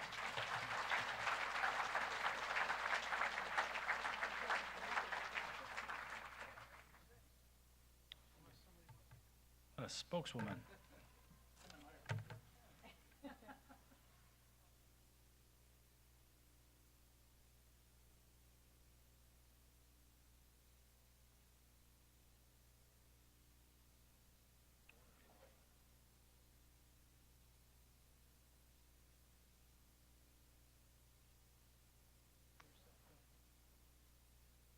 Good. Okay. Now we come to the second last. And I get to do this one this year. They gave it to me. The Manufacturer of the Year. And this award is selected from all the 2014 nominees.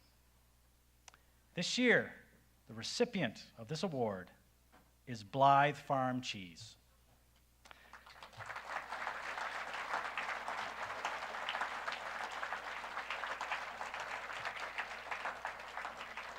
At Blythe Farm Cheese, they take pride in producing high-quality cheese, and for generations, the Van Dorps have worked in agriculture. In 2000, Paul and Helene and their family moved to Canada and started a successful sheep operation. In 2008, development of the cheese plant was started. Paul became a certified milk grader and a certified milk receiver, and in 2011, received the permits from OMAFRA to operate the cheese plant. Since that time, they have increased production and flavor variety. Blythe Farm Cheese is a small, on-farm family business close to Lake Huron, southeast of Blythe. They believe in the goodness of their cheese, made in small batches, handcrafted with passion, bringing out rich flavors. They do not use coloring or any other additive. Their cheese is made from 100% goat's milk, fresh from the farm.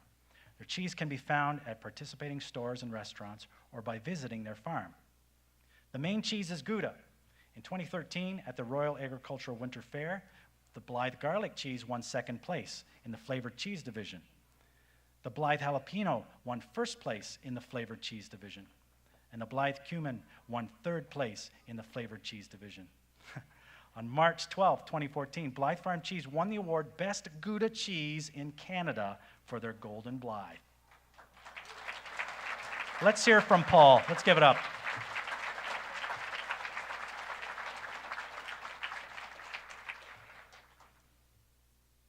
I would like to add one more thing. Last Friday, November 7th, we won the first prize with our smoked cheese at the Canadian Royal Winter Fair in Toronto.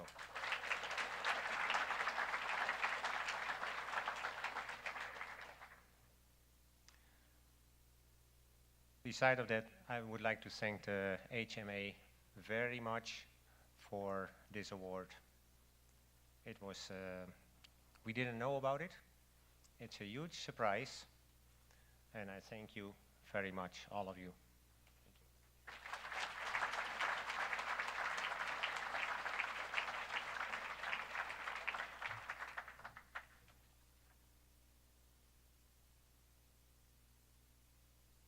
I love surprises. I'm not sure whether Paul does, but I love surprises. And this is where I bid adieu, because this is where Frank Palin really takes over. I know he's been trying to take over, but and he's going to do the Chairman's Award.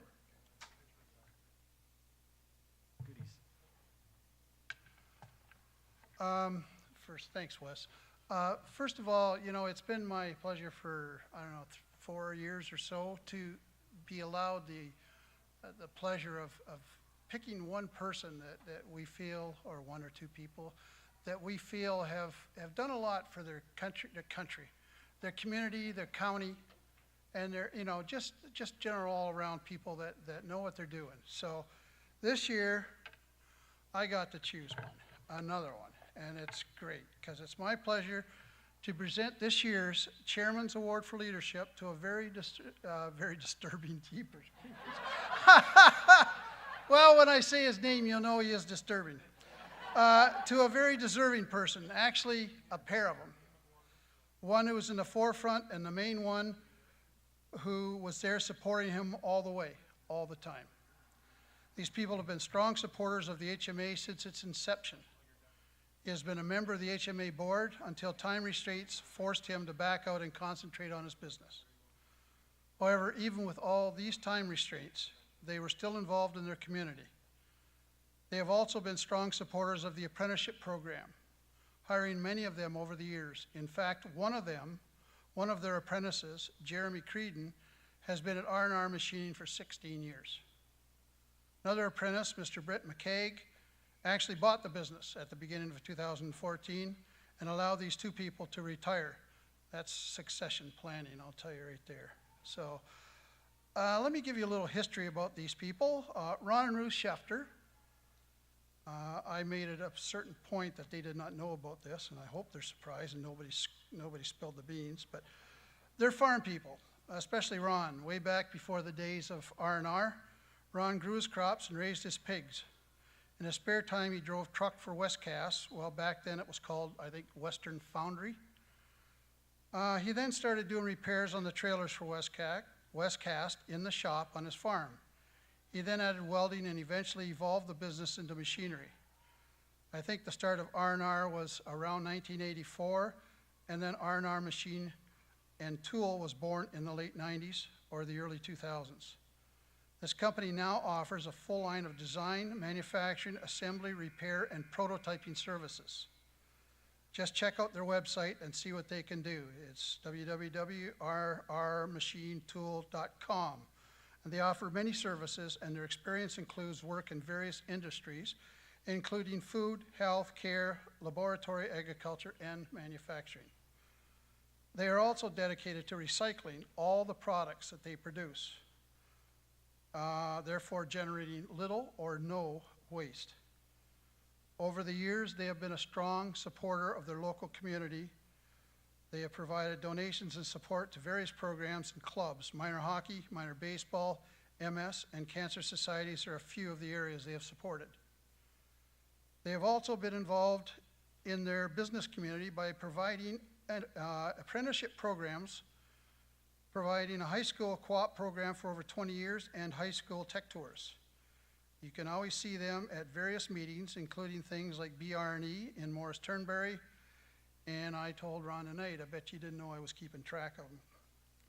Their achievements over the years include winning awards such as Junior Employer of the Year, Employer of the Year, Corporate Citizen, Junior Manufacturing of the Year, Youth Integration and Training Awards. And also, the Wingham Chamber of Commerce gave them the Industry of the Year Award. They have two children, Melissa, who farms with her husband in the Brussels area, and Jeremy, who lives in Cochrane and works in the computer software area. They have also been blessed. I thought it was 2, but apparently it's 3 grandchildren. So also, for anybody who really knows Ron, you know he's kind of picky. And he's pretty fussy. He's got, well, he told me tonight, I thought it was 30-year-old tractors that he still uses, but he told me he's got tractors that are over 60 years old and they still run like a top. So tonight we would like to honor Ron and Ruth Schefter, retired, for the Chairman's Award for Leadership, and thank them for their many years of service to Huron County community. Thank you, Ron and Ruth. Can you please come up to the front?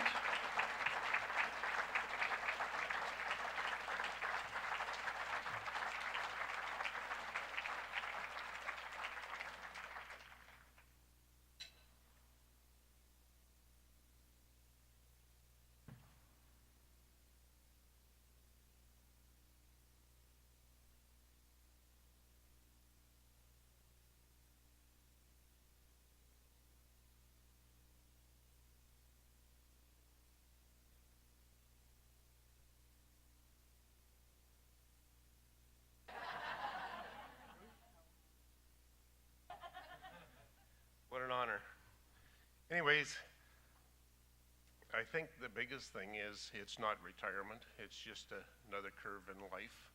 And we're not going to be retiring. We're going to do other things in the shop since everybody has moved out this week and handed back the keys. And just enjoy life in a different way. And life definitely does have a lot of turns into it. Thank you very much, and much appreciated.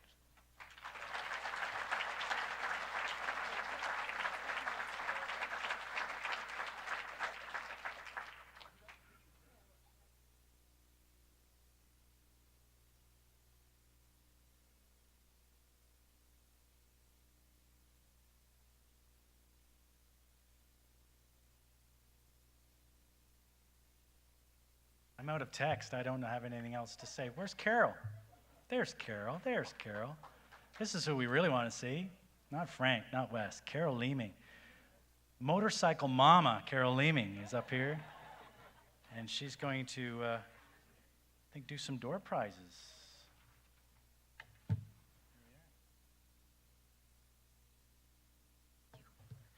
Awesome. Great job, Wes. I like the ad-libbing. You did not follow my script, word for word. But that's okay. That's okay.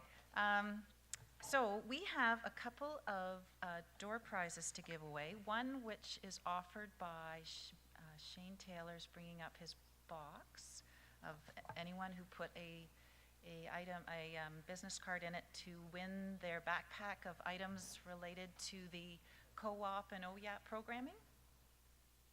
So we'll have someone draw the winner out of that. We'll have our MP Benlov make the selection.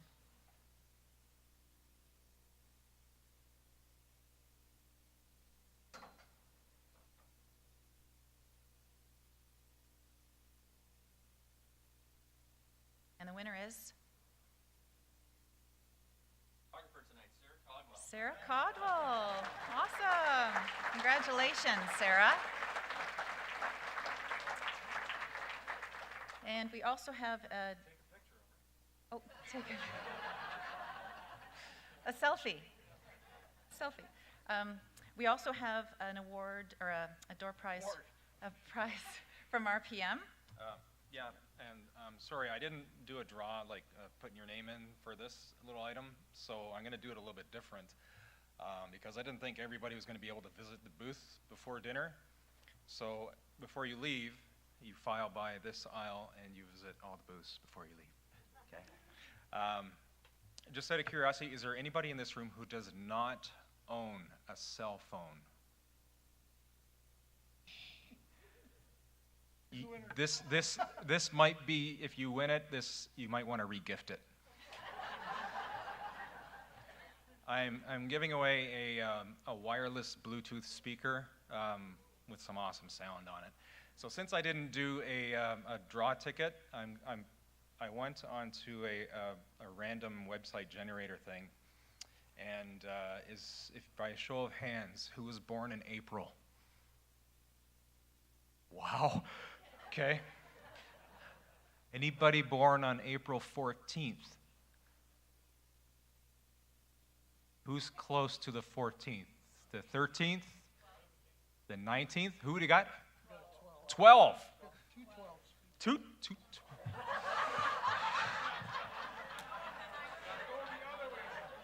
Okay, what time of day were you born?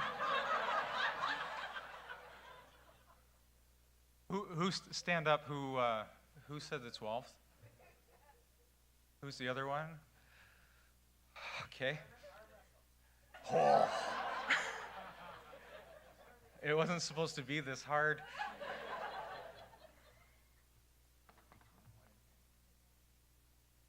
She's picked a number between 1 and 10. You go ahead. 3. 4. You ever watch The Price is Right, where they bid $1? The number was 8. Well, congratulations.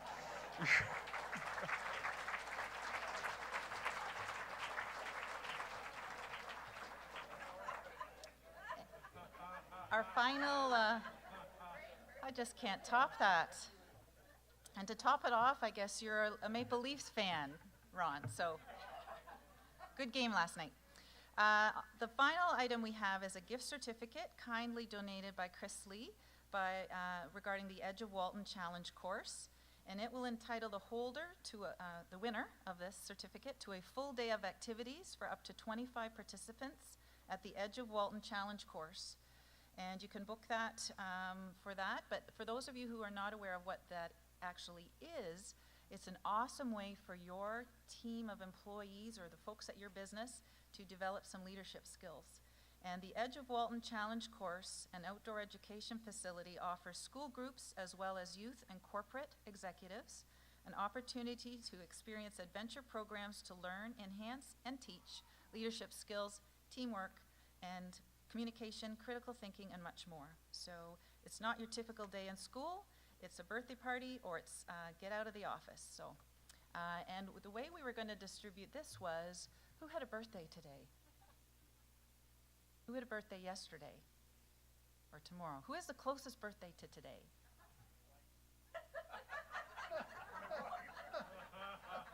What day? Oh.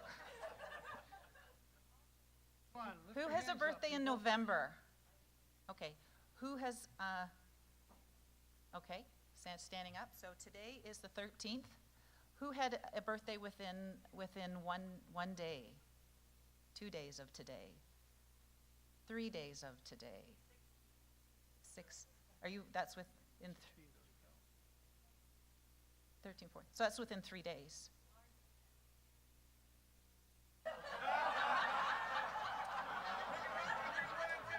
All right, okay.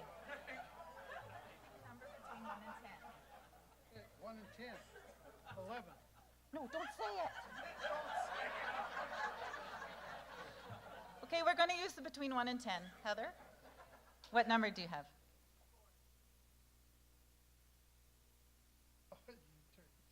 It was 5. Oh.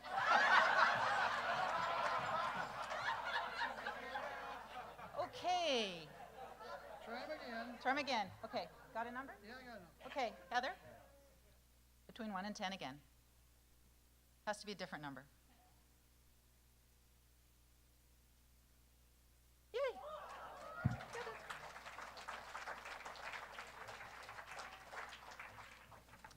Awesome.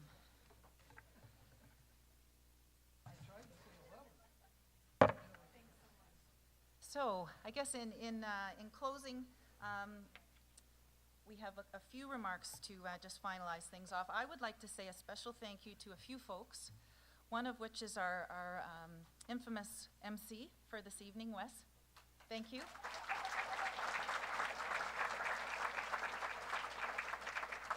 I would also like to thank Gemma for her talk tonight on the skills gap study. Again, I think that's a very important topic that we all should be thinking about in our businesses and what we do and how we can meet those skills that she talked about in order to close that gap. I'd like to thank Sarah Hoy for our entertainment that we had earlier this evening, for her musical talents, and I had a chance to talk to her before she left tonight. She did grow up in the Wingham area. She's in Stratford pursuing a career in music and hopes to apply to college or university next year and pursue that career. So we hope to welcome her back to Huron County at some point to continue with that career in the near future.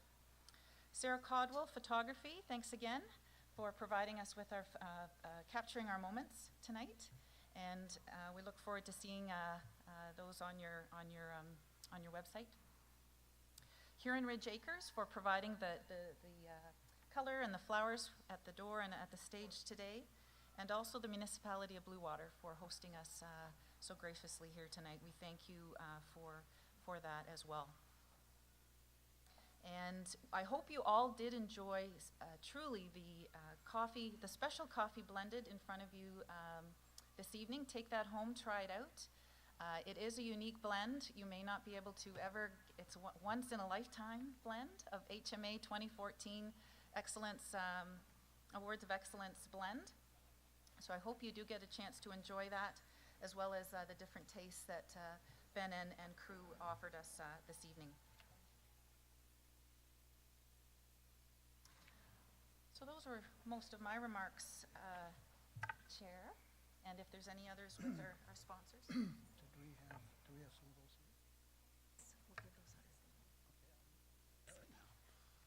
those? Okay, that just about wraps up this evening. Again, I want to thank everybody that came. I want to thank not only the winners of our awards, but also the ones that were nominated. And remember that next year on our 10th, that we need everybody, if you know of somebody that's deserving, get their name in, and don't be ashamed, even if it's yourself. If you're proud of your company or your employees, let us know about them. Also, there will be recent additions of the HMA directory. You can get one on your way out that shows all the people and all the businesses and all the associate businesses in Huron County that we know of. If there is somebody in that you know of that is not in there, please let us know. We'll make sure they're in for the next one. Our sponsors, I don't know what to say. Libro has been a sponsor of ours for a number of years, and to be honest, without them, this would not be the event that it is. We've got a lot of our municipalities, our silver sponsors. County of Huron, a great supporter of the HMA. Municipality of Blue Water, Huron Business Development Corporation, HBDC. Municipality of Huron East, and the Huron Small Business Enterprise Center, all valued partners with the HMA. And our bronze sponsors, again, Municipality of Central Huron, Town of Goderich, and the Municipality of Huron East, and I think, Municipality of Morris Turnberry. Municipality of Morris Turnberry. Anyways, that is it. Enjoy your coffee. Thank you for coming, and thank you for making this evening for everybody that came. Okay, thank you.